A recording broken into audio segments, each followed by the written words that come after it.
Roatan can feel like two completely different ports depending on one decision you make before you even step off the ship. And that one decision changes your transport, your timing, your beach access, and whether you spend the day relaxed or scrambling to get back before all aboard.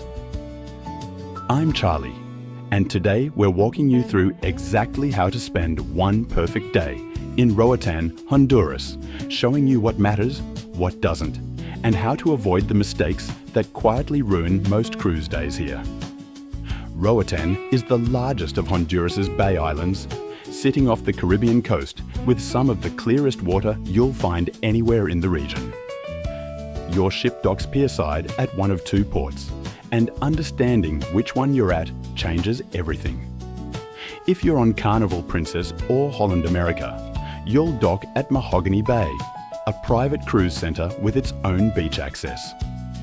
If you're on Royal Caribbean, Norwegian, or MSC, you'll dock at Coxen Hole, the island's main town, about 6 miles away.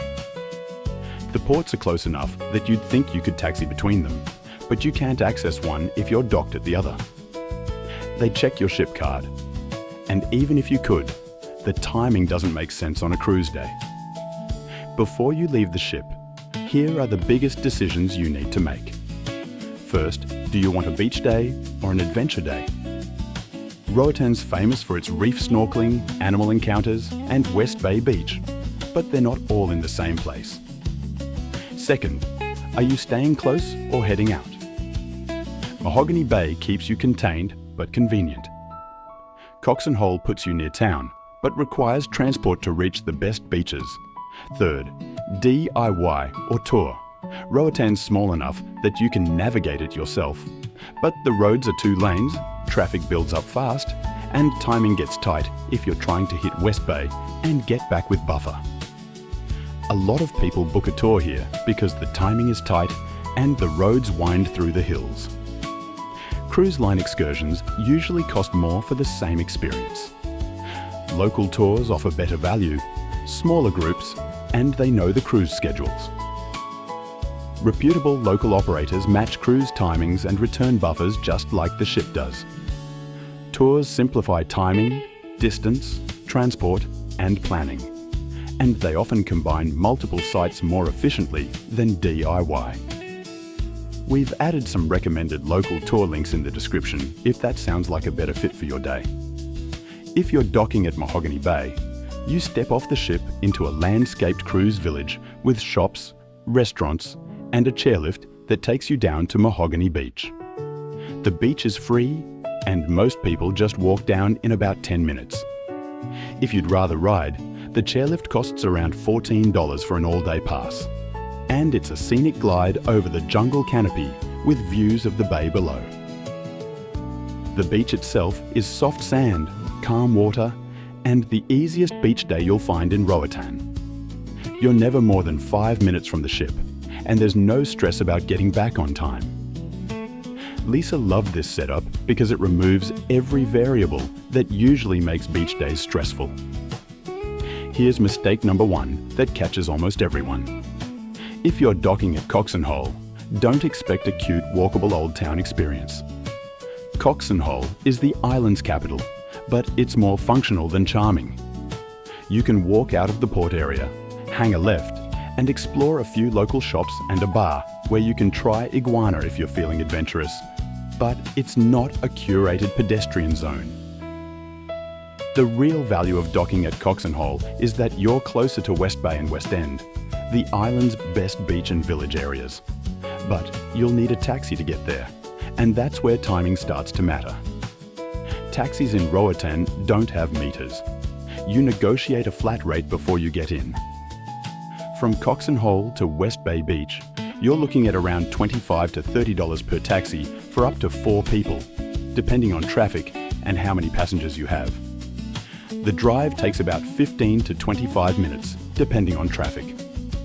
From Mahogany Bay to West Bay, it's closer to 30 to 45 minutes, and the cost goes up. Here's what most cruisers don't realize. You need to agree on the return plan before you leave. If you don't, you're hunting for a taxi in the late afternoon crush, And that's when people start to panic.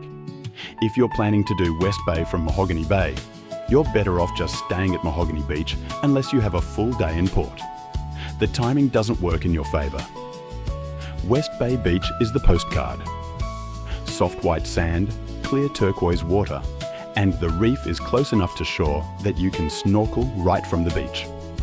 The beach is lined with beach clubs and restaurants, and most of them will let you use a lounger and umbrella for free if you're buying food and drinks. The water is warm, the snorkeling is excellent, and the vibe is relaxed. This is where most cruisers want to spend their day, and honestly, it delivers. If you want to move between West End and West Bay without backtracking by road, water taxis run between the two. It's a quick ride, saves time, and costs just a few dollars per person. Here's mistake number 2. Don't leave West Bay too late. The taxi queues and road traffic back to the port spike in the late afternoon, especially on multi-ship days. If you're planning to leave West Bay at 4:30 for a 5:30 all aboard, you're cutting it dangerously close. Plan to leave the beach area by 3:30 or 4 at the latest, and build in that buffer. We've seen people sprinting back to the ship because they underestimated how long it takes to get a taxi and sit in traffic on the way back. This is where people think they have time and don't. If you want an animal encounter, Roatan has several eco-parks where you can meet sloths, monkeys, parrots, and iguanas. Goombalimba Park is one of the most popular, and it's located near West Bay. You can hold a sloth, interact with capuchin monkeys, and walk through tropical gardens. Admission is around $35, and transport is extra. The monkeys are friendly, curious, and will absolutely climb all over you. They're trained, but they're still wild enough that you feel like you're having a real encounter, not just a photo op. Lisa was nervous at first, but once the monkey started playing with her hair, she couldn't stop laughing. Another option is Archer's Iguana and Marine Park, where you can feed hundreds of iguanas that roam freely around the property. It's quirky, it's fun, and it's a lot less crowded than the bigger parks.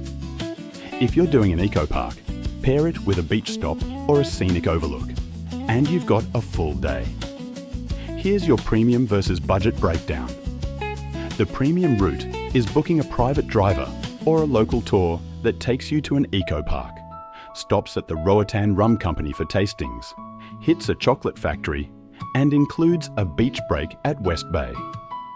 You're looking at around $80 to $120 per person depending on group size, and you see everything without stress. The budget version is taking a taxi straight to West Bay Beach, spending the day there, and heading back with plenty of time.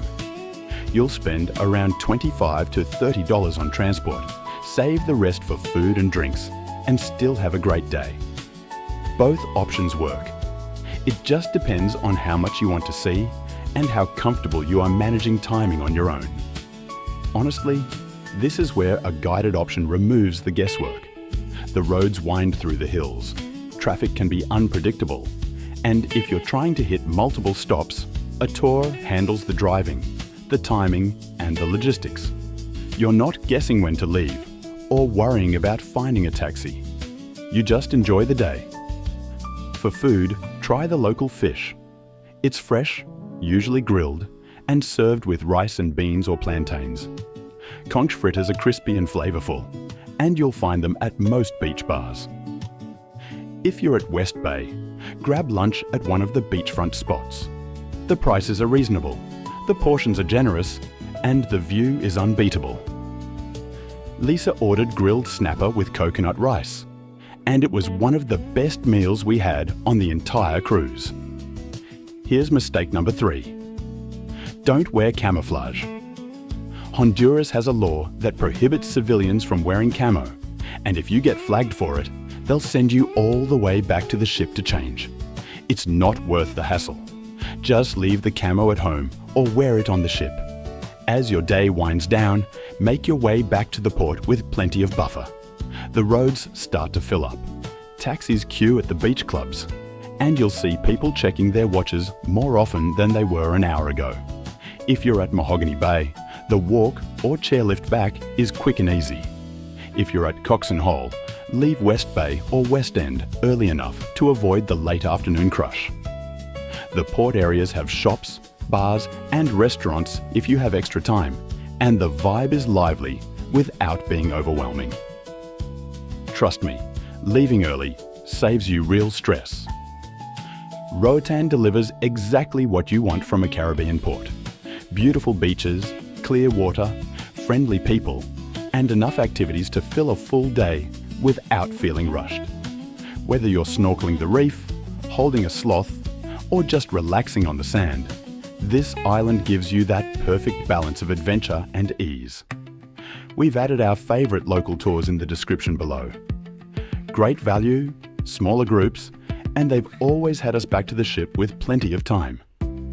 Tell us how you'd spend your day in Roatán, and keep watching for the next port.